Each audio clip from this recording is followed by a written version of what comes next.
There's a fire inside you right now that has been burning your whole life, and it has consumed nothing. You've spent years trying to put it out, calling it anxiety, restlessness, the part of you that won't sit still. But that flame is the most awake thing about you. By the end of this, you'll stop running from it and finally turn aside to look. A man walks across a desert he's crossed 1,000 times. Same sand, same heat, same sheep trailing behind him. Then he sees it. A bush wrapped in flame, glowing against the rock, and the leaves stay green. The branches don't blacken. Nothing turns to ash.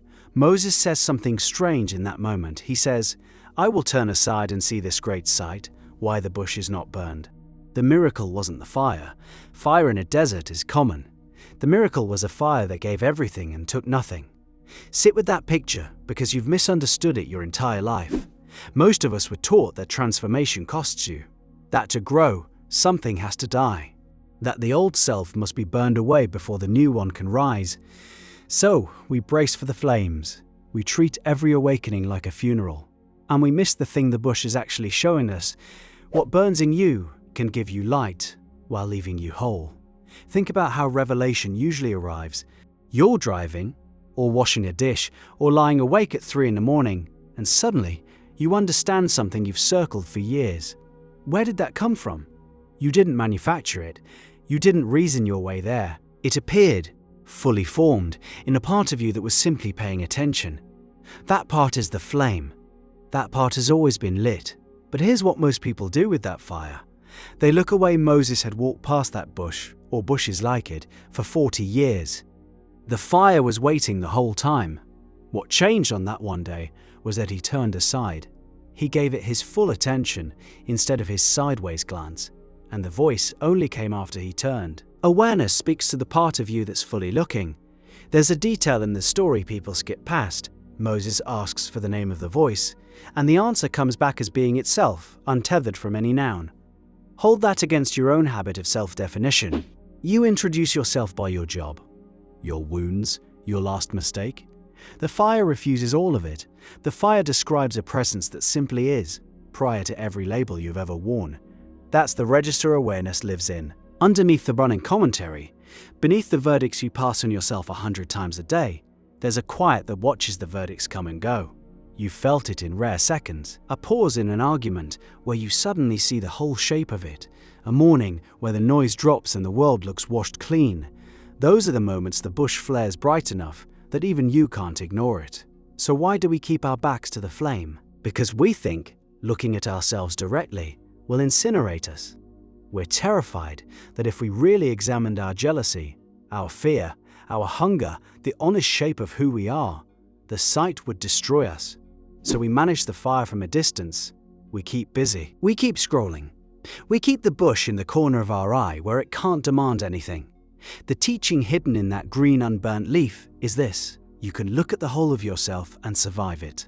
Awareness illuminates while leaving you intact. When you finally bring full attention to the thing you've been avoiding, it reveals you.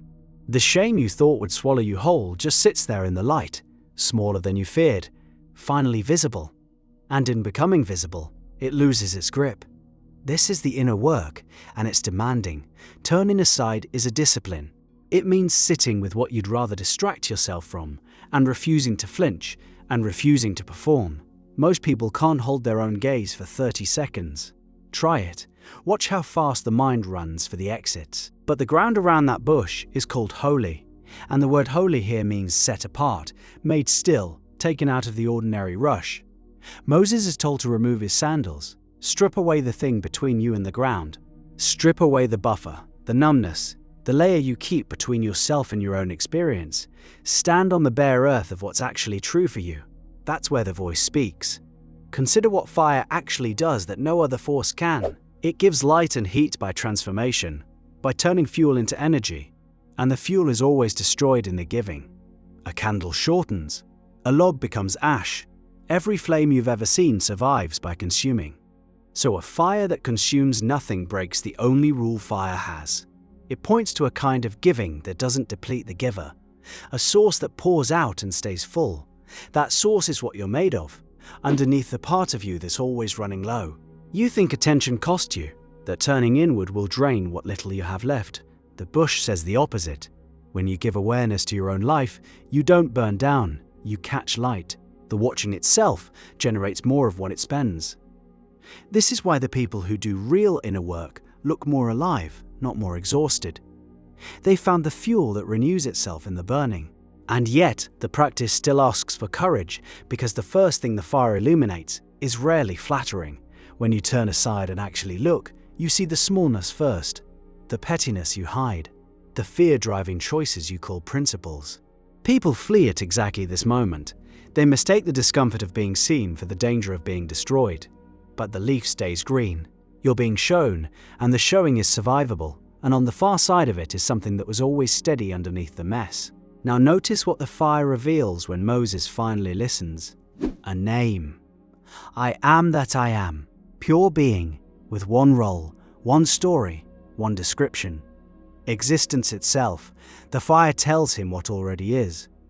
And that's the second secret, folded into the flame. The awareness in you is trying to show you what was never on fire to begin with. You've spent so long believing you're the bush, the fragile thing that could be burned up. You are the flame that keeps its light, the part of you that has watched every version of your life, every failure, every reinvention, and remained. The watcher behind your eyes right now reading these words, the one who was there in your childhood bedroom and will be there at the end. That witness has remained whole through all of it. Feel the weight of that. Everything that scared you was happening to the bush. You were the fire all along. So what do you do with this? You stop waiting for a dramatic burning. You stop believing you need to suffer your way into clarity. Revelation asks for one thing from you, your attention. Here is the practice, and it's simpler and harder than anything else you'll try. Once a day, turn aside. Choose the feeling you've been avoiding, the worry you keep outsourcing to noise, and instead of fixing it or fleeing it, just look. Hold it in awareness the way you'd hold a flame in your cupped hands. Watch it the way Moses watched the bush, with the single question, why is this not consuming me? And it won't. That's the discovery. The thing you were sure would destroy you burns clean and quiet in the light of your attention, and slowly you realize the light was always safe. The light was you, returning. This is what the mystics meant by revelation. A steady seeing that holds its gaze, the capacity to stand in front of your own truth and stay. And revelation, when it comes, rarely shouts. Moses stood before a voice that could have split the mountain, and what it asked of him was attention, then obedience to a single next step. Go back. Speak. Lead. The fire gave him no map of the whole journey. It gave him the next action and the certainty that the presence behind the flame would go with him. That's how your own clarity works. You won't be handed the entire road. You'll be handed the next true thing and a quiet refusal to abandon you while you walk it. Watch what happens to a person who lives this way. Their fear stops running the show because they've already looked at it and learned it can't burn them. The decisions get cleaner, made from the still center instead of the panicked surface. They stop outsourcing their worth to other people's faces. Slowly, the thing that scared them most, being fully seen, becomes the thing they offer freely. They've stood barefoot on holy ground often enough that the ordinary ground starts to feel holy too. Most people will spend their whole lives keeping the bush in their peripheral vision. They'll feel the heat and call it stress. They'll sense the glow and call it ambition they can't satisfy. They'll wonder why life feels like it's always almost speaking to them and never quite does. The voice waits for you to turn. It has waited your whole life for you to turn. And the desert you're walking, the ordinary, repetitive, unremarkable stretch of your daily life, that is exactly where the bush is. Not on a mountaintop, in the middle of the dishes and the commute in the 3 a.m. ceiling. The fire sits in the place you find most familiar, which is why you've stopped seeing it. So this is the challenge I'll leave you with. Not someday. Today. The next time the flame flickers at the edge of your attention, the discomfort you'd rather drown out, the question you'd rather sit anywhere but with, leave your phone face down. Let the silence stand. Take off your sandals and turn toward it. Stand on the bare ground of what's real and look directly at the fire you've spent a lifetime avoiding. You'll find what Moses found. It leaves you whole. It names you. And you'll walk out of that desert the same person who walked in, carrying a flame that was always yours, finally awake to the one thing in you that keeps burning no matter what tries to put it out, The bush is still burning. It's been waiting in your chest this whole time. Turn aside.